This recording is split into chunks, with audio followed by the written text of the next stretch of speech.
Hit 96.7 FM special ന്യൂസുമായി ഷാബു.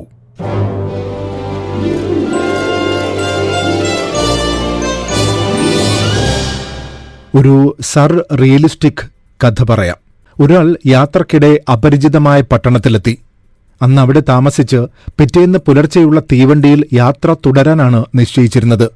പുലർച്ചെ ഉണർന്നെണീറ്റ് വാച്ചിൽ നോക്കിയപ്പോൾ സമയം വൈകി കഴിഞ്ഞിരുന്നു. തിടുക്കപ്പെട്ട് എഴുന്നേറ്റ് അയാൾ സ്റ്റേഷനിലേക്ക് ഓടി. നഗരത്തിലെ ടവറിലെ ക്ലോക്കിലേക്ക് നോക്കിയപ്പോൾ ആശങ്ക അധികരിച്ചു. തീവണ്ടി കിട്ടാതെ പോകുമോ എന്ന ആധി.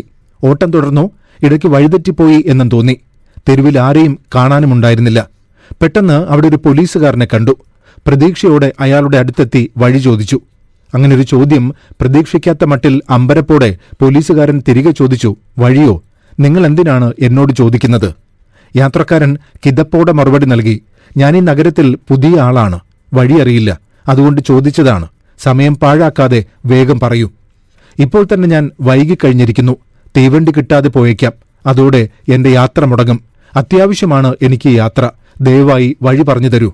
പോലീസുകാരൻ പൊട്ടിച്ചിരിച്ചുകൊണ്ട് ചോദിച്ചു, ആർക്ക് ആരെ വഴികാട്ടാൻ സാധിക്കും? ഇത്രയും പറഞ്ഞ് പോലീസുകാരൻ നടന്നുപോയി. നോക്കൂ, ഈ കഥയിലെ അസംബന്ധമോർത്ത് നമുക്കും ചിരിവരും. വഴി അറിയില്ലെങ്കിൽ അറിയില്ല എന്നല്ലേ? അതിനു പകരം ആർക്ക് ആരെ വഴികാട്ടാൻ കഴിയും എന്ന ചോദ്യം സെൻ ഗുരുവിന്റെ ചോദ്യം പോലെ തോന്നും. റിയലിസ്റ്റിക് കഥ സെൻ കഥയ്ക്ക് സമാനമാകുന്നത് അതുകൊണ്ട് തന്നെയാണ്.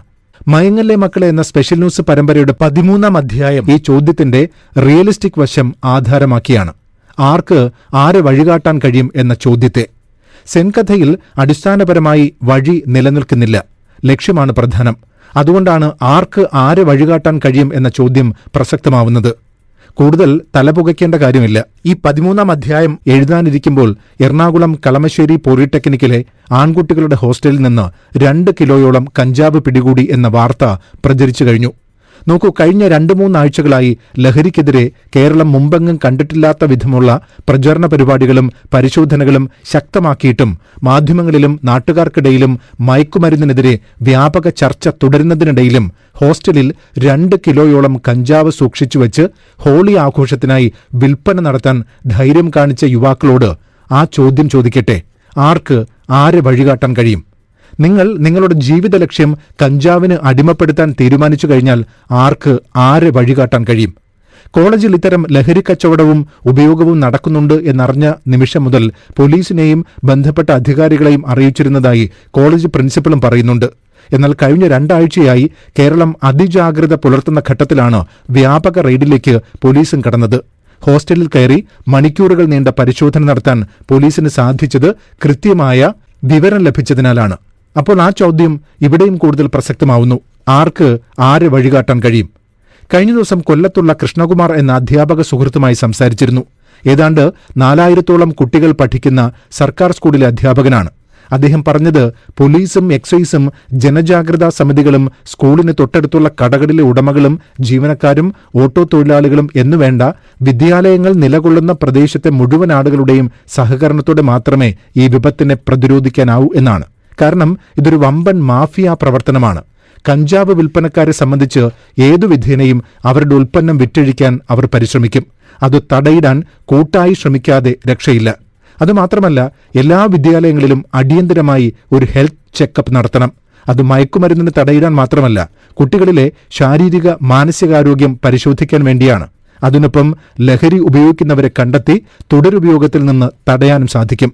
കാരണം ദന്തപരിശോധനയിലൂടെയും കണ്ണ്, ചെവി, നാവ് പരിശോധനയിലൂടെയും ലഹരിക്കടിപ്പെട്ടവരെ പെട്ടെന്ന് തിരിച്ചറിയാൻ സാധിക്കും. ഇന്ന് മലയാള മനോരമ പത്രത്തിന്റെ എഡിറ്റ് പേജിൽ മനുഷ്യ ശരീരത്തിന്റെ ചിത്രം നൽകി ഓരോ അവയവങ്ങളെയും ചൂണ്ടിക്കാണിച്ചുകൊണ്ട് ഇഞ്ചിഞ്ചായി മരണം എന്ന തലക്കെട്ടിൽ ലഹരിക്കെതിരെയുള്ള വലിയൊരു ഫീച്ചർ നൽകിയിട്ടുണ്ട്. കൂട്ടുകൂടി ഒരു രസത്തിനു വേണ്ടിയാണ് പലരും ലഹരി മരുന്നുകൾ ഉപയോഗിച്ചു തുടങ്ങുന്നത്. സുഹൃത്തുക്കളാണ് ലഹരി നൽകുന്നത് എന്ന് കരുതിയെങ്കിൽ തെറ്റി. നിങ്ങളെ കൂടി കുരുക്കാനുള്ള ലഹരി മാഫിയയുടെ കണ്ണി മാത്രമാണ് ആ സുഹൃത്ത്. ആദ്യത്തെ രസം മാറി ലഹരി പിന്നെ നിങ്ങളുടെ ആവശ്യമാകും. അതില്ലാതെ ജീവിക്കാൻ കഴിയാതാകും. നിങ്ങളുടെ ശരീരത്തിലെ ഓരോ അവയവത്തെയും ലഹരി തകർത്ത് തരിപ്പണമാക്കും. ഇല്ലാത്ത ശത്രുക്കളോട് യുദ്ധം ചെയ്യുന്നു. ശബ്ദമില്ലെന്ന് പറഞ്ഞ് TV അടിച്ചു പൊട്ടിക്കുന്നു. ശത്രുവാണെന്ന് കരുതി ബൈക്കിന് തീവയ്ക്കുന്നു. ഇത് ലഹരിയുടെ വൈബല്ല, മസ്തിഷ്കം തകർന്നതിന്റെ ലക്ഷണമാണ്. നമ്മുടെ യുവാക്കളെ ലഹരി കൊണ്ട് ചെന്നെത്തിക്കുന്നത് മരിച്ച മരവിച്ച മസ്തിഷ്കങ്ങളുടെ ലോകത്തേക്കാണ്. കോടിക്കണക്കിന് ന്യൂറോണുകൾ ചേർന്നതാണ് നമ്മുടെ മസ്തിഷ്കം. ആ ന്യൂറോണുകളെ ബന്ധിപ്പിക്കുന്ന അതിലേറെ കോടി കണക്ഷനുകൾ, ആ ന്യൂറോണുകളെയും കണക്ഷനുകളെയും പുറത്തുനിന്നെത്തിയ ഒരാൾ വലിച്ചു പറിച്ചു കളഞ്ഞാൽ എങ്ങനെയിരിക്കും? അതാണ് ലഹരിക്കടിമയായ ഒരാളിന്റെ മസ്തിഷ്കത്തിന്റെ അവസ്ഥ. ലഹരി വസ്തുക്കൾ സന്തോഷ ഹോർമോണായ ഡോപ്പമിന്റെ ഉൽപ്പാദനം കൂട്ടുന്നതിനാൽ എപ്പോഴും ഒരു ഫീൽ ഗുഡ് തോന്നലാണ് ഉണ്ടാവുക. സങ്കടവും വേദനയും തോന്നേണ്ട കാര്യങ്ങളോടുള്ള പ്രതികരണം മറിച്ചാകും. എന്നാൽ കാര്യങ്ങൾ അത്ര ഫീൽ ഗുഡ് അല്ല എന്ന് തിരിച്ചറിയുമ്പോഴേക്കും എല്ലാം കൈവിട്ടു പോകും. നോക്കൂ, MDMA ഉപയോഗം പല്ലുകളുടെ തേയ്മാനം കൂട്ടുമെന്ന് പഠനങ്ങൾ തെളിയിക്കുന്നു. താടിയലുകൾ മുറുക്കിപ്പിടിക്കുന്നതും പല്ലുകൾ കടിച്ചുപിടിക്കുന്നതുമാണ് ഇതിന് കാരണം. ലഹരി ഉപയോഗിക്കുന്നവരിൽ ഉമിനീരിന്റെ ഉൽപ്പാദനം കുറയും, വായിലെ തൊലിയിൽ മാറ്റമുണ്ടാകും. അതുകൊണ്ട് ദന്തപരിശോധനയിലൂടെ ഇത് സ്ഥിരമായി ഉപയോഗിക്കുന്നവരെ കണ്ടെത്താനാകും. ഇനി ലഹരി ഉപയോഗിക്കുന്നവരുടെ കണ്ണിലെ കൃഷ്ണമണികൾ വലുതാകും. ഇതിൽ യഥാർത്ഥ കാരണം മസ്തിഷ്കത്തിലാണ്. വെളിച്ചത്തെ തിരിച്ചറിഞ്ഞ് കണ്ണിലെ ഞരമ്പുകളുടെ പ്രവർത്തനത്തെ നിയന്ത്രിക്കുന്നത് മസ്തിഷ്കമാണ്. ഈ നിയന്ത്രണം തെറ്റുന്നതാണ് കൃഷ്ണമണി വികസിക്കാനുള്ള കാരണം.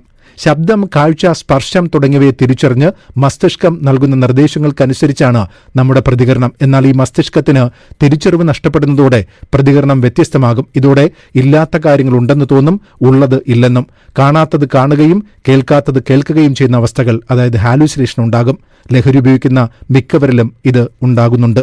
മാത്രമല്ല, അലർജി മൂലമുള്ള ത്വക്ക് രോഗങ്ങൾ, ത്വക്കിൽ സൂര്യപ്രകാശം ഏൽക്കുമ്പോഴുള്ള പ്രശ്നങ്ങൾ, ശരീരത്തിൽ എന്തെങ്കിലും കടിക്കുന്നത് പോലുള്ള മിഥ്യാധാരണകളും ത്വക്ക് മാന്തിപ്പൊളിക്കുന്ന അവസ്ഥയും ഒക്കെ ലഹരി സ്ഥിരമായി ഉപയോഗിക്കുന്നവരിൽ ഉണ്ടാകും. അകാല വാർദ്ധക്യവും മരണവുമാണ് പതിവായി ലഹരി ഉപയോഗിക്കുന്ന ഒരാളെ കാത്തിരിക്കുന്നത്. ഇതുപോലെ മറ്റൊരു രോഗവും ലോകത്തില്ല എന്ന് തിരിച്ചറിയുക. ഇങ്ങനെ ധാരാളമുണ്ട് അവയവങ്ങളെ ബാധിക്കുന്ന വിഷയങ്ങൾ. ഇതൊക്കെ ആവർത്തിച്ച് പറയുന്നത് എന്തിനെന്ന് ആർക്കെങ്കിലും തോന്നിയാൽ അവരോട് പറയാനുള്ളത്, ആർക്കും ആരെയും വഴികാട്ടാൻ കഴിയില്ല എന്നത് സർറിയലിസ്റ്റിക് ഭാവനയാണ്. റിയൽ ലൈഫിൽ ചിലപ്പോഴെങ്കിലും നമുക്ക് നേർവഴി കാട്ടാൻ സാധിക്കും.